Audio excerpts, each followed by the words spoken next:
നമസ്കാരം. നമ്മുടെ ഭാവിയെക്കുറിച്ചും ഭാവിയിൽ സംഭവിക്കാൻ പോകുന്ന കാര്യങ്ങളെക്കുറിച്ചുമൊക്കെ അറിയാൻ മനുഷ്യന് എപ്പോഴും ഒരു വ്യഗ്രത ഉണ്ടാവും. നാളെക്കുറിച്ച് എന്താണ്, നാളെ സംഭവിക്കാൻ പോകുന്ന പ്രശ്നങ്ങൾ എന്താണ്, അതിന് പരിഹാരം നേടാൻ എന്താണ് മാർഗം? അതിനൊരു ശരിയായ മാർഗമുണ്ട്. നമ്മുടെ ദൈവികമായ വിശ്വാസം പോലെ നമുക്ക് അത് ഊട്ടിയുറപ്പിക്കുന്ന ഒന്നാണ് ജ്യോതിഷം. ആ മേഖലയിൽ അഗ്രഗണ്യനായ ഒരു വ്യക്തിയെയാണ് പരിചയപ്പെടുത്തലിൻ്റെ ആവശ്യമില്ലാത്ത ഒരു വ്യക്തിത്വം. അദ്ദേഹത്തെയാണ് ഇന്ന് നമ്മൾ ലൈവ് ടിവിയുടെ കേരള ഗൈഡ് പരിചയപ്പെടുത്തുന്നത്. ഡോക്ടർ കുടമാളൂർ ശർമ്മ അദ്ദേഹമാണ് എൻ്റെ ഒപ്പമുള്ളത്. ജ്യോതിഷത്തെക്കുറിച്ചും അതേപോലെ തന്നെ നമുക്ക് സംഭവിക്കാൻ പോകുന്ന കാര്യങ്ങളെക്കുറിച്ചും ഒക്കെ അതേക്കുറിച്ച് വളരെ ഗഹനമായ പഠനം നടത്തിയ ഒരു വ്യക്തിത്വമാണ്. അദ്ദേഹത്തെ നമുക്ക് ഈ പ്രോഗ്രാമിലേക്ക് സ്വാഗതം ചെയ്യാം. നമസ്കാരം.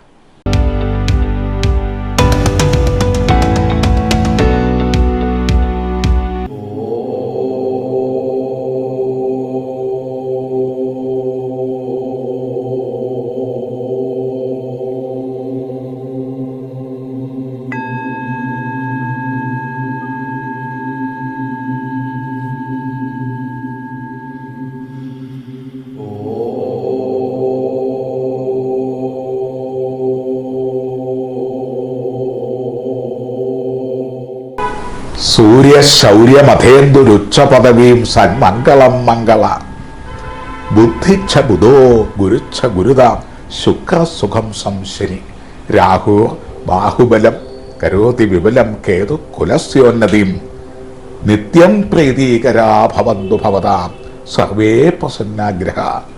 സൂര്യൻ, ചന്ദ്രൻ, ചൊവ്വ, സാങ്കല്പിക ഗ്രഹങ്ങളായ രാഹുകേതുക്കൾ, ശുക്രൻ, ബുധൻ ഇങ്ങനെയുള്ള ഗ്രഹങ്ങളെ വന്ദിക്കുകയും അതിനെ പുരാതീനമായിട്ട് അതിനൊരു സാങ്കല്പിക ശക്തി കൊടുത്തിട്ടുണ്ട്. സൂര്യനെ നമ്മൾ കാണുന്നു, ചന്ദ്രനെയും കാണുന്നു. അതിൻ്റെ ദിവസങ്ങൾ കൊടുത്തിരിക്കുന്നത് സൂര്യൻ്റെ ദിവസമാണ്. അത് ഇംഗ്ലീഷുകാർ കൊടുത്തിരിക്കുന്ന സൺഡേ, സൂര്യൻ്റെ ദിവസം, അതായത് ഞായർ. സോമവാരമെന്ന് സംസ്കൃതത്തിൽ.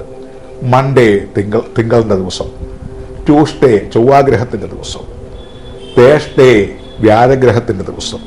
വെനസ്ഡേ ബുധഗ്രഹത്തിൻ്റെ ദിവസം. സാറ്റർഡേ ശനിയുടെ ദിവസം. സൺഡേ സൂര്യൻ്റെ ദിവസം.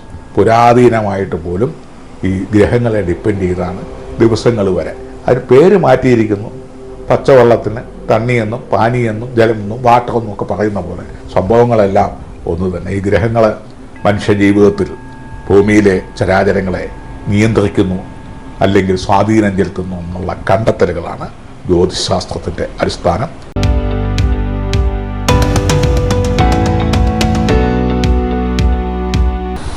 ഡോക്ടർ കുടമാളൂർ ശർമ്മ സാറിനെ ഈ പ്രോഗ്രാമിലേക്ക് സ്വാഗതം ചെയ്യുന്നു. നമസ്കാരം സാറേ, ഞാൻ ആദ്യമായി ചോദിക്കട്ടെ, ജ്യോതിഷി സത്യദർശി ആയിരിക്കണമെന്ന് ഞാൻ കേട്ടിട്ടുണ്ട്. എന്തുകൊണ്ടാണ് സാർ അങ്ങനെ പറയുന്നത്? സത്യദർശി എന്ന് പറഞ്ഞാൽ സത്യത്തിന് വേണ്ടി നിലകൊള്ളുന്ന, സത്യത്തെ മുന്നിൽ കാണുന്ന, സത്യമായിട്ട് പ്രവർത്തിക്കുക, ദുഃഖിതനെയും ദുരിതത്തെയും നിന്ന് സത്യമാർഗത്തിലേക്ക് തിരിക്കുക, അവരെ നേരെ നിർത്തുക. അതിൻ്റെ ഒരു മാർഗം ജ്യോതിഷത്തിലൂടെ സാധിക്കും.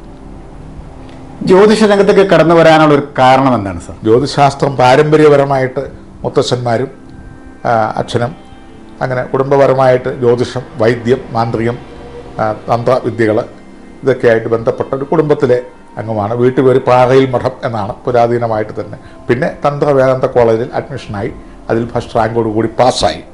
അങ്ങനെ ബിരുദമെടുത്ത് 50 വർഷമായിട്ട് ക്ഷേത്ര പ്രാവൻകൂർ ദേവസ്വം ബോർഡ് ക്ഷേത്ര തന്ത്രിയുമായി അങ്ങനെ പെൻഷൻ പറ്റി ഇരിക്കുകയാണിപ്പോൾ. ഈ രംഗത്തെ അഗ്രഗണ്യൻ എന്ന രീതിയിൽ ഒരുപാട് അവാർഡുകൾ താങ്കളെ തേടിയെത്തിയിട്ടുണ്ട്. താങ്കൾക്ക് ലഭിച്ച അവാർഡുകളെ കുറിച്ചൊന്ന് ചുരുക്കി പറയാമോ? അവാർഡുകൾ മൊത്തത്തിലൊന്ന് ഫോട്ടോ എടുക്കാം. കാരണം എന്ന് വെച്ചാൽ 19 രാജ്യങ്ങളിൽ നിന്ന് സമ്മേളിച്ചിരിക്കുന്ന സർപ്പദവി അത് വളരെ അപൂർവമാണ്. 10-500 കൊല്ലം കൂടുമ്പം അല്ലെങ്കിൽ 100 കൊല്ലം കൂടുമ്പം കിട്ടുന്ന ഒരു അവാർഡുകളാണ്. പിന്നെ ഡോക്ടറേറ്റ്, പിന്നെ ദേശീയം, അന്തർദേശീയമായിട്ടുള്ളത്, പിന്നെ ദേവസ്വം, പിന്നെ ഈ പറഞ്ഞ പോലെ ഓരോരുത്തരുടെ കാര്യസാധ്യങ്ങൾ വരുമ്പോൾ ഓരോ സംഘടനകൾ എല്ലാം കൂടെ 1614 എന്നാണ് കണക്ക്. ഇത് ഒരെണ്ണം കൂടെ വന്നിട്ടുണ്ട്, എനിക്ക് ഇറ്റലിയിൽ നിന്ന് വന്നിരിക്കുന്നത്. ഇനിയിപ്പോൾ വരുന്ന ആഴ്ച മറ്റൊരു അവാർഡ് പ്രഖ്യാപിച്ചിരിക്കുന്നു, കൗമുദി ചാനൽ. ശരി, വളരെ സന്തോഷം. നമ്മുടെ ജീവിത പ്രതിസന്ധികൾക്ക് ജ്യോതിഷത്തിൽ പരിഹാരം കണ്ടെത്താൻ സാധിക്കില്ല സാർ? കണിശമായിട്ടും. അതിനെന്തൊക്കെയാണ്, നമ്മൾ എങ്ങനെയാണ് അതിൻ്റെ പോംവഴികൾ? സൂര്യശൗര്യമധേന്ദുരുച്ച പദവിയും സന്മംഗളം മംഗള, ബുദ്ധിച്ച ബുധോ ബുധിച്ച ബുധതാണ് എന്നുള്ള പ്രമാണപ്രകാരം നവഗ്രഹങ്ങളെ കണ്ടെത്തുക. അത് സൂര്യഗ്രഹവുമായി ഇത്ര ദൂരത്തിൽ നിൽക്കുന്നു എന്നൊരു കണക്ക്. അത് ആധുനിക കണക്കും പുതിയ കണക്കും എല്ലാം തുല്യം തന്നെയാണ്.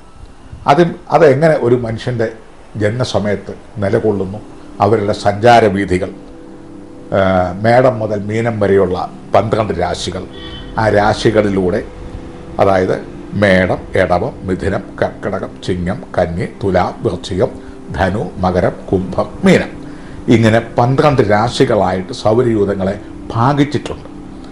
ആ രാശികളിലൂടെ നാം ഇന്ന് കാണുന്നതും മിഷണറികൾ കൊണ്ട് കണ്ടേക്കാവുന്നതുമായിട്ടുള്ള 27 നക്ഷത്രങ്ങൾ ഉൾക്കൊള്ളുന്നുണ്ട്.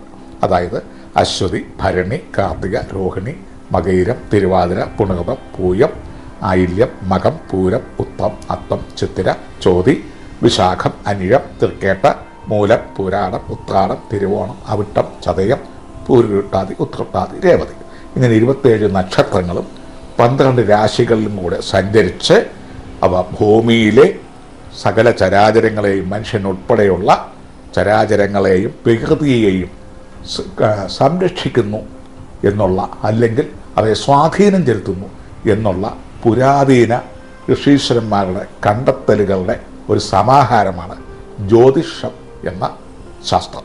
ജ്യോതിഷത്തിനൊപ്പം മാന്ത്രിക താന്ത്രിക മണ്ഡലങ്ങളിലും വ്യക്തിമുദ്ര പതിപ്പിച്ച ഒരു അഗ്രഗണ്യനാണ് താങ്കൾ.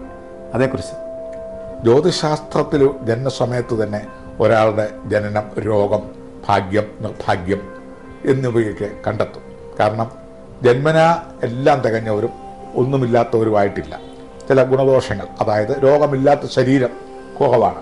ആ രോഗത്തെ കണ്ടെത്തുക സ്കാൻ ചെയ്തും അതുപോലെ തന്നെ ആൾട്രായെടുത്തും മറ്റ് വിവിധ രീതികളിലും പ്രാചീനമായിട്ട് പൾസ് നോക്കിയാൽ കണ്ടുപിടിക്കുന്നവരുണ്ടായിരുന്നു. പിന്നീട് മോഡേൺ രീതികളിൽ ഒത്തിരി എക്യുപ്മെൻറ്റ്സ് വെച്ച് കണ്ടുപിടിക്കുന്നു.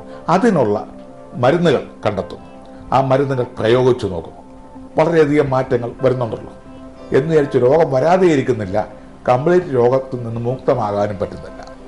അതായത് സുഖദുഃഖ സമ്പൂർണമായ ജീവിതത്തിന് ഈ ജ്യോതിശാസ്ത്രം കണ്ടെത്താനുള്ള ഒരു ഇരുട്ട് മുറിയിലെ മണ്ണെണ്ണ വിളക്കാണ് ജ്യോതിശാസ്ത്രം. കണ്ടെത്തിയാൽ അതിനുള്ള പ്രതിവിധികളുണ്ട്. അത് ശമനം വരുത്താൻ പറ്റും. മഴയത്ത് കുട ചൂടും പോലെ മഴ നിർത്താൻ പറ്റുന്നില്ല, പക്ഷേ അതിൽ നിന്ന് ഒരു എസ്കേപ്പ് അതിന് ജ്യോതിശാസ്ത്രം ഉപകരിക്കുന്നുണ്ട്. പ്രാർത്ഥനകളും കർമ്മങ്ങളും ഒക്കെ അതിന് നമുക്ക് സൈഡായിട്ട് ഉപയോഗിക്കാം. സാർ, എനിക്ക് വളരെ അത്ഭുതമായിട്ട് തോന്നിയത് ഗോത്രവർഗ്ഗക്കാരിൽ നിന്നും സിദ്ധവൈദ്യവും അതേപോലെ ഉത്സവപ്പറമ്പുകളിലെ പക്ഷിശാസ്ത്ര കൈനോട്ടക്കാരുടെ പ്രവചനങ്ങളൊക്കെ മനസ്സിലാക്കാൻ അവരോടൊപ്പം സാറ് സമയം ചെലവഴിച്ചു. അതൊക്കെ എങ്ങനെ സാധിച്ചു സാർ? എങ്ങനെ സാധിച്ചു എന്നുള്ള ഒന്ന് നിയോഗം നിമിത്തം, പിന്നെ ഇതിന് സത്യമുണ്ടോ എന്ന് കണ്ടെത്തുന്നു. ആദ്യമായി ഉത്സവ സ്ഥലങ്ങളിൽ മറ്റു കുട്ടിക്കാലത്ത് ചെന്ന് കഴിഞ്ഞപ്പോൾ തന്നെ എൻ്റെ മുഖത്ത് നോക്കി ഈ കൈനോട്ടക്കാർ പറഞ്ഞു, ഭാവി ലോകപ്രസിദ്ധനായ പ്രവാചകനായി തീരുമെന്നുള്ള.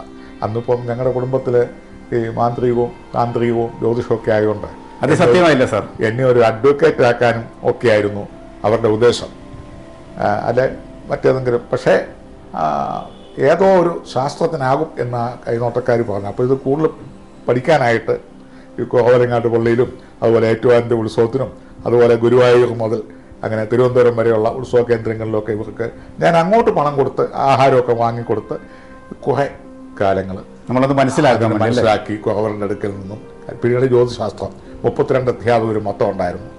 പിന്നെ കോളേജിലെ തന്ത്രവിദ്യാഭ്യാസം തിരുവല്ല തുകലശ്ശേരിയിൽ നിന്ന് പഠിച്ച് അങ്ങോട്ട് കൂടി. അങ്ങനെ ഇപ്പോഴും വിവിധ ചാനലുകളിലൊക്കെ ആയിട്ട് ബൃഹത്തായ അറിവുകൾ ഇതേക്കുറിച്ചുണ്ട്. അറിവുകൾ ഇനിയും പഠിച്ചുകൊണ്ടിരിക്കുന്നു. ഒന്നും ആയില്ല, തീരുന്നില്ലല്ലോ ശാസ്ത്രങ്ങൾ. അത് അറിവുള്ളവർ എപ്പോഴും അങ്ങനെയാണ് സാർ പറയുന്നത്. മനുഷ്യമായിട്ടും ഒന്നും ആവുന്നില്ല സാർ. അതേപോലെ ഇന്നത്തെ തലമുറ, പുതിയ തലമുറ ഇത് എത്രത്തോളം ജ്യോതിഷം ഉൾക്കൊള്ളുന്നുണ്ട്? ജ്യോതിശാസ്ത്രം അവർക്ക് കൃത്യമാണെന്ന് മനസ്സിലാക്കി കഴിഞ്ഞാൽ അവർ ഉൾക്കൊള്ളും.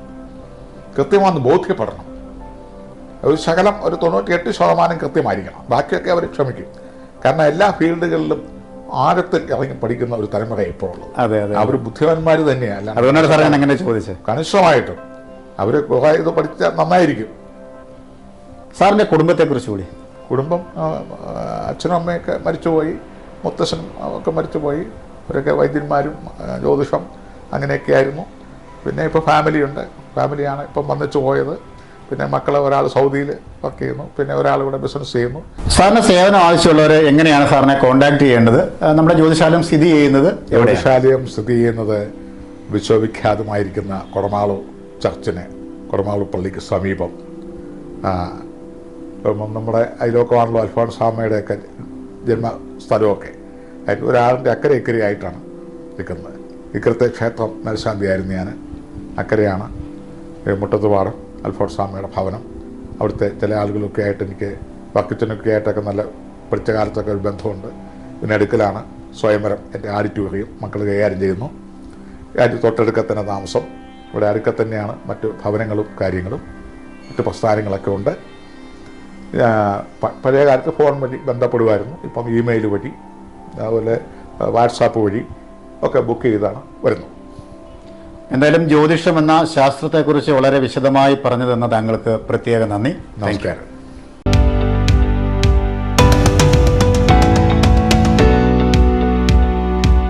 സാത്വികമായ ജീവിതം, ശുദ്ധമായ ദിനചര്യ, കുരുത്തം, ഈശ്വരവിശ്വാസം, ഇതെല്ലാം തികഞ്ഞ ഒരാളിന് മാത്രമേ നല്ല ഒരു ജ്യോതിഷി ആകാൻ കഴിയൂ എന്ന് ഡോക്ടർ കുടമാളൂർ ശർമ്മ നമുക്ക് പറഞ്ഞു തന്നു.